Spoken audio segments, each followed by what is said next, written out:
Good morning. Good morning. Appreciate you guys being here. So practice number 6, number 7, I believe that is. Yesterday was really good. It was physical. It was our first day in full gear, and our level of execution, the way we ran to the football, the way that we just operated from the snap, the cycle of the snap standpoint, receiving the signals, communicating, getting lined up, going fast, going on to the next play. The pace was really good. The tempo was good. The physicality, the pad level was a lot better. Technique and fundamental still is a work in progress. And we played several guys, and we went extensively. I mean, we went deep into probably the 100-plus player range, even though it wasn't a scrimmage. And then today we were out there in spiders and helmets, and part of it was good, the other part's not good enough. So what sticks out is that we're a work in progress. We're advancing, we're getting better, we're progressing, but we have to do a much better job as coaches and then as players, understanding that this process, there's no let up. It's foot on the gas. We have to complete every single play from start to finish, from the way we receive that signal to how we line up, how we communicate, how we execute, and how we finish, and that you can't compromise that. So we'll get together here in a little bit, and we'll prepare for tomorrow's scrimmage. We'll scrimmage here at night. That will be closed to the public, unfortunately, for you guys, but it's something that we need to see. We need to see ourselves execute with everybody off the field. No crutches, no assistant coaches trying to get a guy lined up, no cheating, right? We want to see who can block and tackle, throw and catch and run, execute, play football, and start really evaluating what that's going to look like as we get closer and closer to the season. Knowing how much you put value on planning and organizing and scripting and all these things, are you about where you want to be for 7 practices in? Are you a little ahead, a little behind? Or where would you say on your checklist you kind of are to this point?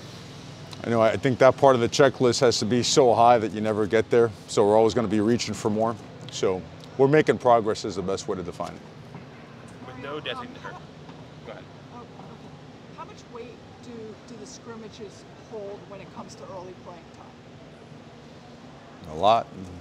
Or earning, I should say earning. A lot. There is no script. There is no, you can't overly plan for it.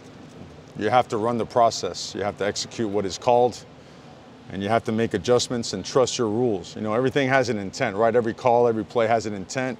It has a rule. You've got to understand numbers, leverages, how to line up, where to line up, horizontal, vertical.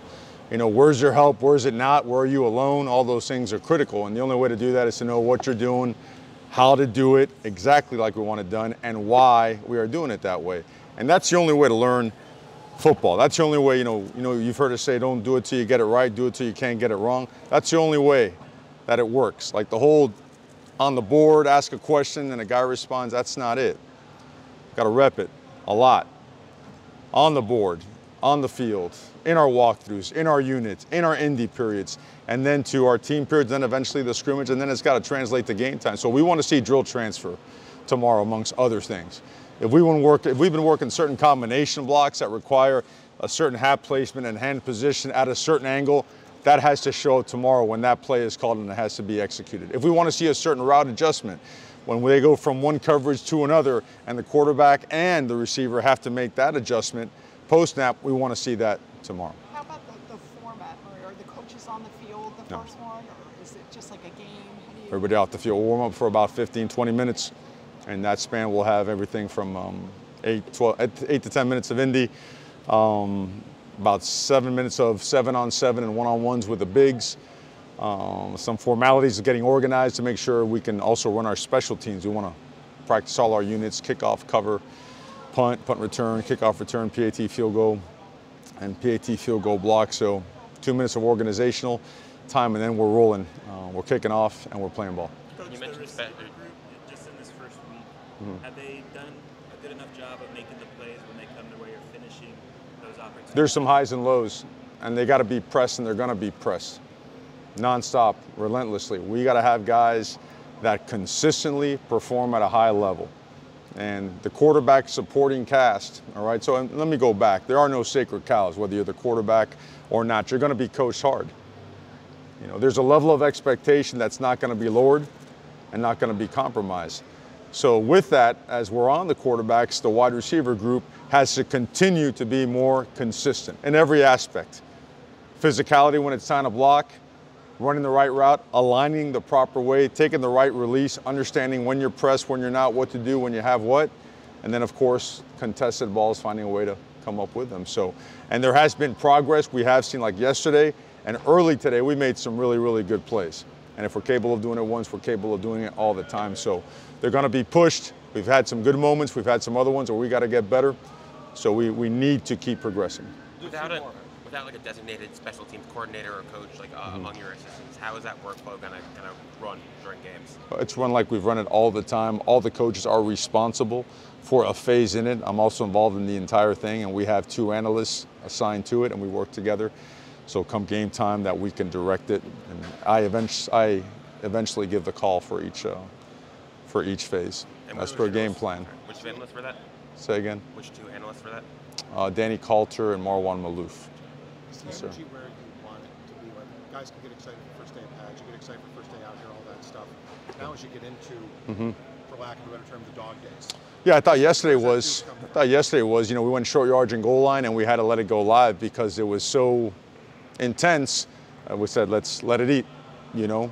We'll run our short yards goal line plays today and not do it Saturday. Those are pretty physically intensive now, you know. There's some risk reward that comes with that, but it was that level. It was exactly how you want to be progressing, not technically, but from a pad level, striking standpoint, and trying to be physical. Yeah, we got a lot of work to do to get physical now. We're understanding kind of what it is. We're not there yet, so we're working at that. And then today, again, we faded. We faded. You can tell I ain't happy, and shouldn't be, because we're not coming off of that. You know, there's this whole how you do anything is how you do everything has got to be an everyday thing. So now that being said, there's progress, and our players are to be commended for that. And also there's no compromise, so they're going to be pushed to do better. How many plays you hope before tomorrow? I'm sorry, how many plays you hope before tomorrow? 160, 60, probably 150. Looking for 150 plays. Yes, sir. Defensively yesterday, just the turnovers and you touched on physicality. Just what do you think of the defense? I know creating turnovers is something you're trying to do. Sure, I thought that in 2 minutes they created some turnovers. I thought on the goal line they did a great job. And they got after at the line of scrimmage and shortened the edges and shrunk that thing up and got some good knockback. I thought in all the stuff in the green zone, in the middle of the field playing, I thought the offense made some big plays, executed really well, protected well. The pockets were clean, the reads were clean, had some explosive plays both in the run and the pass game. Had some really good blocks, you know, not only up front, but also outside the core, on the perimeter. And we saw some significant improvement in the way that we tackled, you know, near leg, near shoulder, you know, making sure that we're getting our hat across and whatnot. So all in all, we saw a lot of back and forth, which is good. The defense definitely dominated the 2 minute period. And probably the goal line. I thought the short yard stuff was pretty even. Great. Thank you very much, Coach. Good. Guys, thank you very much. Have a good day.